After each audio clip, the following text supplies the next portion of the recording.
India Bangladesh ബന്ധത്തിൽ മഞ്ഞുരുകുന്നു. വൻ ഭൂരിപക്ഷത്തോടെ അധികാരത്തിലെത്തിയ താരിഖ് റഹ്മാനെ പ്രധാനമന്ത്രി നരേന്ദ്രമോദി ഇന്ത്യയിലേക്ക് ക്ഷണിച്ചു. ധാക്കയിൽ നടന്ന സത്യപ്രതിജ്ഞാ ചടങ്ങിന് പിന്നാലെയാണ് ലോക്സഭാ സ്പീക്കർ ഓം ബിർള പ്രധാനമന്ത്രിയുടെ ഔദ്യോഗിക ക്ഷണക്കത്ത് കൈമാറിയത്.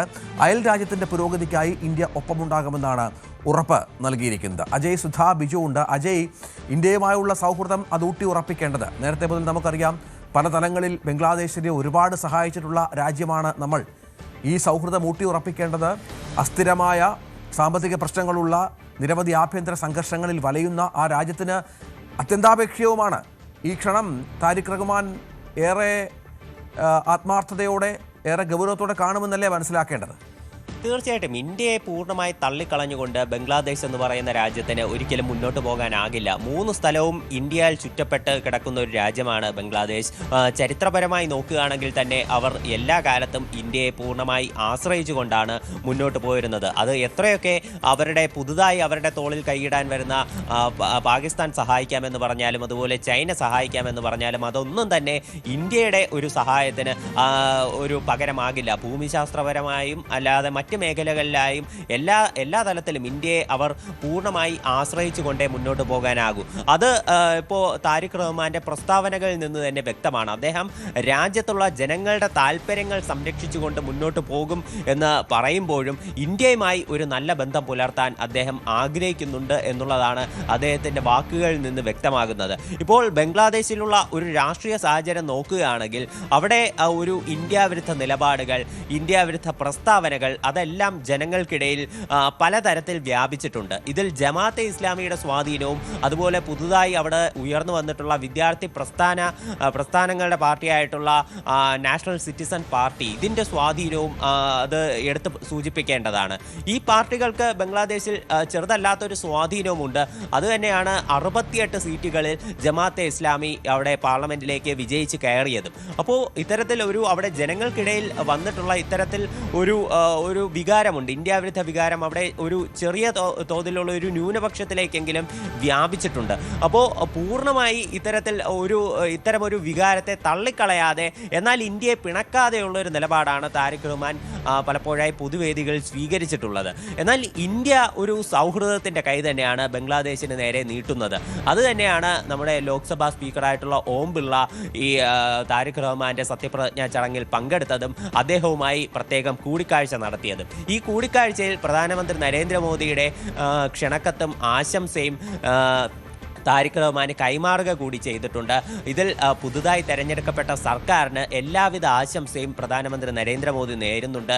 അതുപോലെ തന്നെ അയൽ രാജ്യമായിട്ടുള്ള ബംഗ്ലാദേശിൻ്റെ വികസനത്തിനും വളർച്ചയ്ക്കുമായി എല്ലാവിധ സഹായങ്ങൾക്കും ഒപ്പമുണ്ടാകുമെന്ന് ഇന്ത്യ ഉറപ്പു നൽകുകയും ചെയ്തിട്ടുണ്ട്.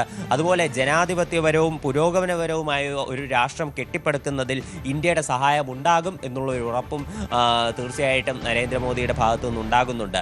താരിഖ് റഹ്മാനെ ഇന്ത്യ സന്ദർശനത്തിന് വേണ്ടി ക്ഷണിച്ചുകൊണ്ടാണ് ഈ കത്ത് അവസാനിപ്പിക്കുന്നത്. തീർച്ചയായിട്ടും ഓം ബിർളയ്ക്ക് വലിയ തരത്തിലുള്ള ഒരു സ്വീകരണം തന്നെയാണ്. അപ്പോഴും ഷെയ്ഖ് ഹസീനയുമായി ബന്ധപ്പെട്ട പ്രശ്നങ്ങൾ നിലനിൽക്കുന്നുണ്ട്. ഷെയ്ഖ് ഹസീനയ്ക്ക് അഭയം നൽകിയ രാജ്യമാണ് ഇന്ത്യ എന്നുള്ളത് ഏറ്റവും പ്രധാനമാണ്.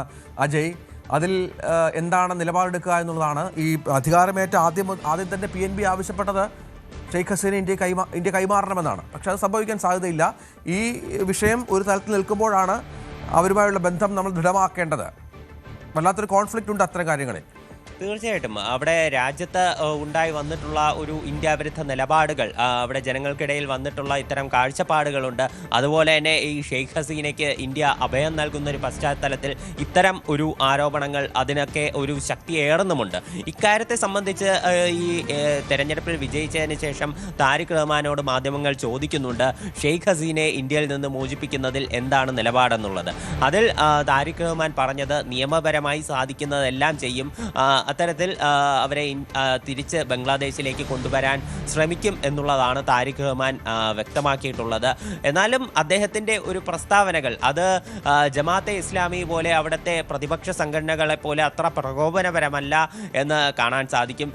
ഒരു മയപ്പെട്ട നിലപാടാണ് അദ്ദേഹം സ്വീകരിക്കുന്നത്. 17 വർഷം നീണ്ട പ്രവാസ ജീവിതത്തിന് ശേഷമാണ് അദ്ദേഹം 2 പതിറ്റാണ്ട് കാലം അധികാരത്തിൽ നിന്ന് മാറി നിന്ന തൻ്റെ പാർട്ടിയായിട്ടുള്ള BNP അവിടെ വീണ്ടും അധികാരത്തിലേക്ക് നിലയിലേക്ക് എത്തിച്ചിട്ടുള്ളത്. അതുകൊണ്ട് തന്നെ ഇപ്പോൾ തീർച്ചയായിട്ടും ഒരു നീണ്ട വർഷം മാറി നിന്ന് അധികാരത്തിലേക്ക് തിരിച്ചു വന്ന ഒരു രാഷ്ട്രീയ നേതാവെന്നുള്ള നിലയിൽ അദ്ദേഹം അവിടുത്തെ സാഹചര്യങ്ങളെല്ലാം കൂടി പരിഗണിച്ച് രാജ്യത്തിൻ്റെ പുരോഗതി കൂടി കണക്കിലെടുത്തുകൊണ്ട് മാത്രമേ തൻ്റെ നീക്കങ്ങൾ അത് സജീവമാക്കുകയുള്ളൂ. ഈ ഒരു സാഹചര്യത്തിൽ ഒരു സാമ്പത്തികമായ എല്ലാം വളരെ വലിയൊരു തകർച്ചയിൽ നിൽക്കുന്ന ഒരു രാഷ്ട്രം എന്നുള്ള നിലയിൽ ഇന്ത്യയെ പൂർണ്ണമായി പിണക്കി ഒരിക്കലും താരിഖ് റഹ്മാൻ മുന്നോട്ട് പോകില്ല. അതുതന്നെയാണ് ഇന്ത്യയുടെ ഏറ്റവും വലിയ ഒരു ആശ്വാസവും. അതുപോലെ തന്നെ അദ്ദേഹം ഉറപ്പു നൽകുന്ന മറ്റൊരു കാര്യമെന്ന് പറയുന്നത് ബംഗ്ലാദേശിലെ ന്യൂനപക്ഷങ്ങളെ സംരക്ഷിക്കും, അവർക്ക് ഒരു നല്ല ഭാവി ഉറപ്പാക്കും എന്നുള്ളതെല്ലാം അദ്ദേഹത്തിൻ്റെ ഏറ്റവും പ്രധാനപ്പെട്ട പ്രഖ്യാപനങ്ങളാണ് ഇതെല്ലാം. അതുപോലെ തന്നെ ഈ തീ കൊളുത്തി കൊല്ലപ്പെട്ട ദീപു ചന്ദ്രദാസ് അദ്ദേഹത്തിൻ്റെ കുടുംബത്തിന് വീട് വെച്ച് നൽകും, പുതിയ സാമ്പത്തിക പ്രഖ്യാപനങ്ങളെല്ലാം ആ കുടുംബത്തിന് നൽകുന്നു. അപ്പോൾ ഇതെല്ലാം BNPയുടെ ഭാഗത്തു നിന്നുണ്ടാകുന്ന പ്രഖ്യാപനങ്ങളാണ്. അപ്പോൾ ഇത്തരം കാര്യങ്ങളെല്ലാം അവിടെയുള്ള ന്യൂനപക്ഷ സമൂഹമായിട്ടുള്ള ഹിന്ദുക്കളുടെ സംരക്ഷണം കൂടി ഉറപ്പു നൽകുന്നതാണ്.